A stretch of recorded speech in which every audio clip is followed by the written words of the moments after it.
Ladies and gentlemen, welcome to the December 1st, 2017 Tag Team edition of The Breast There Is, The Breast There Was, and The Breast There Ever Will Be Wrestling Podcast.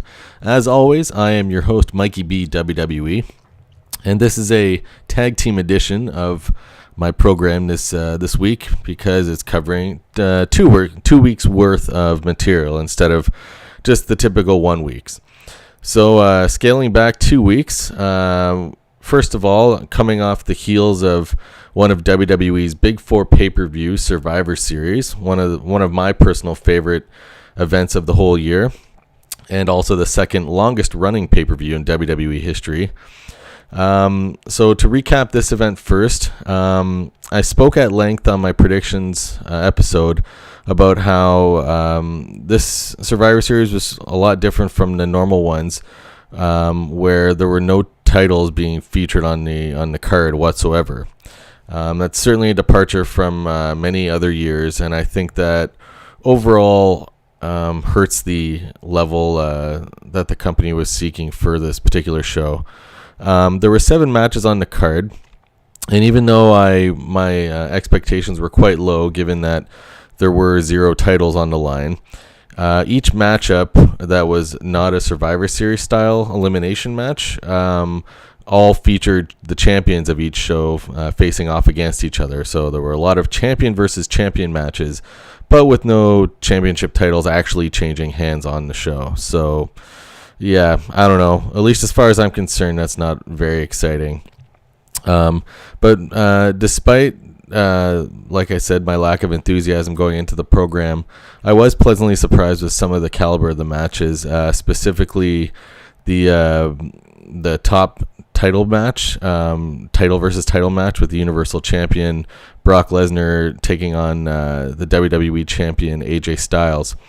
These two guys are just so good in the ring that it was not surprising that they would put on a great match, but it was everything every wrestling fan certainly could have hoped for, as Brock was successful in defeating AJ. So, of those 7 matches, on my predictions, I did score 5 out of 7, which brings my overall total to 43 correct match predictions out of 76, which is good for 57% on the year, dating back to the first pay-per-view after WrestleMania. So my percentage is slowly climbing, and this is I think of the last 6 or 7 pay-per-views, only one of those have I got fewer than 50% of the matches correctly predicted. So I'm definitely trending in the right direction, very slowly but surely. The 2 matches I did get wrong. The first between Intercontinental Champion The Miz taking on United States Champion Baron Corbin. I just assumed, as The Miz does in virtually every other matchup, he usually gets his Miztourage to aid him in victory. And I thought that would be the case at that particular show. But Baron Corbin was able to, despite the onslaught by those 2 guys, he was able to be victorious. So definitely a little bit of a boost from the company to Baron Corbin. But again, no belts were changed or anything, so it's kind of a meaningless match as far as I'm concerned. So that was one of the 2 I got wrong, and the other one was the women's elimination style Survivor Series match. I thought that considering I felt so strongly that in the men's match the Monday Night Raw team would be victorious, which they were, I thought that they would balance this out by having the Smackdown women's team be victorious in the other Survivor Series elimination style match, as I also thought that Monday Night Raw would be successful on the night versus the Smackdown opponents. So surprisingly, they did give Raw the victory in both of those Survivor Series style matches, and SmackDown was able to accumulate other victories in some of their other matches, which made it a 4-3 contest that Monday Night Raw won on the night. So Monday Night Raw got 4 out of the 7. So anyways, before I get on to Monday Night Raw, it was a little bit of a lackluster Survivor Series, considering how many classic debuts and moments we've had over the years. There's too many to name, so I won't get into that this time. But next time Survivor Series rolls around on the calendar, I surely will give more backstory and give more. I'll introduce other feuds and programs and matches that were so classic and helped make this pay-per-view one of the most famous in the company's history. So, anyways, looking ahead now. So the next night, beginning on Monday Night Raw, it opened with Stephanie McMahon introducing her husband Triple H, who, which to no surprise, at least for me, he was one of the two remaining members on the Raw side of the men's elimination match. Him and Braun Strowman were both victorious. But of course, with Triple H, there's always a little bit of controversy. And Triple H attacked his own teammate Kurt Angle, and which rendered him vulnerable to being pinned by the Smackdown opponent. So he confused everybody by his actions. But of course, Triple H, being the son-in-law of the company's chairman, Vince McMahon, Triple H gets to call the shots and do whatever he likes. So it's kind of annoying, and it's not surprising that he always puts himself in these top spots looking great. So Triple H was one of the two survivors with Braun Strowman in that matchup. So anyways, shortly after Triple H got in the ring, a fuming Kurt Angle came down to the ring and just said to him straight up that basically he would pummel Triple H if he ever stabbed him in the back like that again. So, which then he was then followed up by his son, Jason Jordan, who also similarly threatened Triple H. And then Braun Strowman as well came down to the ring and had a stare down with Triple H. So there was a lot of stare downs. Triple H didn't even say a word before he slowly exited after Braun Strowman's getting in his face. So, and like I said on last week's edition, or 2 weeks ago edition, I should say, this is definitely the seeds being planted for WrestleMania with Triple H. I still think he's going to fight Kurt Angle at WrestleMania in sort of a Attitude Era vintage style match, which, I don't know, I'm not so excited about that. With when you can look back at them in their primes, why would you really care about watching them now when they've both aged 15, 20 years older? So I don't know. Hopefully they do something different and surprise us, and it's not that sort of expected Triple H Kurt Angle match build up to WrestleMania. So that was the opening of Monday Night Raw on the 20th of November. There was another major notable moment was the major return of a certain female wrestler during a fatal four-way match, which featured Mickie James taking on Bayley, taking on Sasha Banks, and taking on Alicia Fox, which was former women's champion Paige, who's been absent from the programming, at least on screen, for well over a year, probably about a year and a half now. And she was accompanied by two newcomers named Mandy Rose and Sonya Deville, who I guess were already being quite dominant on the WWE's training program NXT. So the three of them started pummeling all the other women on the Raw roster. And besides these events, the only other major noteworthy event on Monday Night Raw was the main event, which was for the Intercontinental Championship. Longtime champion The Miz was taking on Roman Reigns, and at the conclusion, Reigns was victorious, capturing his very first Intercontinental Championship, which also garnered him Grand Slam status in the WWE, which means that he's won all of the WWE's major titles.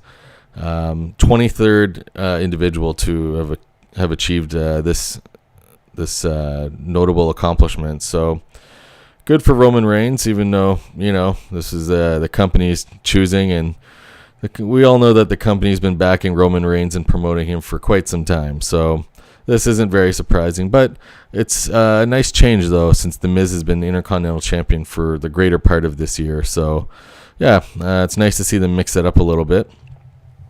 Moving over to Smackdown Live the following night on the 21st, almost to mirror exactly what happened on Raw, we were introduced to three new women on this program, another new female faction.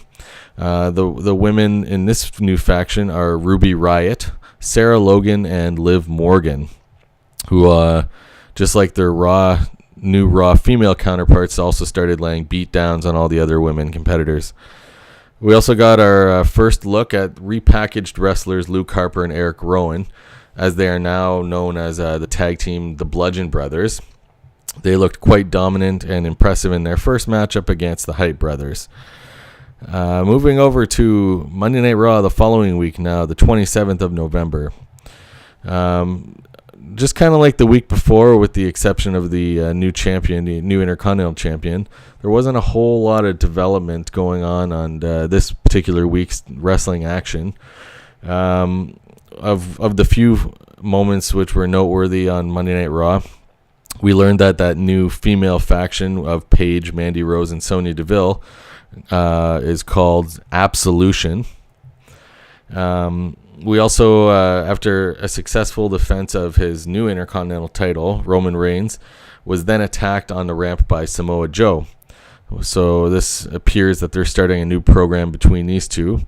So I'm curious to see how long Roman Reigns will hold on to this belt, because I've long believed that all year they've been building up for this Brock Lesnar Roman Reigns WrestleMania headlining match again, which they did 2 years ago at WrestleMania. So either Reigns will hold on to the title and possibly defeat Brock Lesnar at WrestleMania and then drop the Intercontinental title, or at least leave it vacant, or maybe he'll lose to someone like Samoa Joe or someone else who competes for it. But I still feel that Roman Reigns will be competing for the top title come WrestleMania time.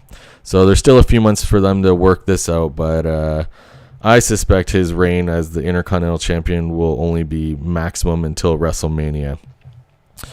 And the only other event worth noting, the third one on Monday Night Raw, is that after Asuka defeated Dana Brooke for the second consecutive week on Monday Night Raw, and by the way, Asuka was the sole survivor of the women's Survivor Series style match at Survivor Series. She was the sole survivor, so she outlasted everybody. So anyways, after her victory over Dana Brooke for the second week in a row, Absolution came down to the ring, circling Asuka, and instead of pummeling her as they've done with all the other female competitors, they let her walk away without harm. So there's either a level of respect earned there, or who knows, maybe they're trying to get Asuka under their wings as well. I guess we'll find that out in the coming weeks. And now I'm moving over to Smackdown Live on the 28th of November, the following evening. Same sort of thing, where there wasn't a whole lot of action going on, a lot of new changes or anything. The first of two notable moments after this rather uneventful week in the WWE was following the match of the Bludgeon Brothers defeating for the second week in a row the Hype Bros.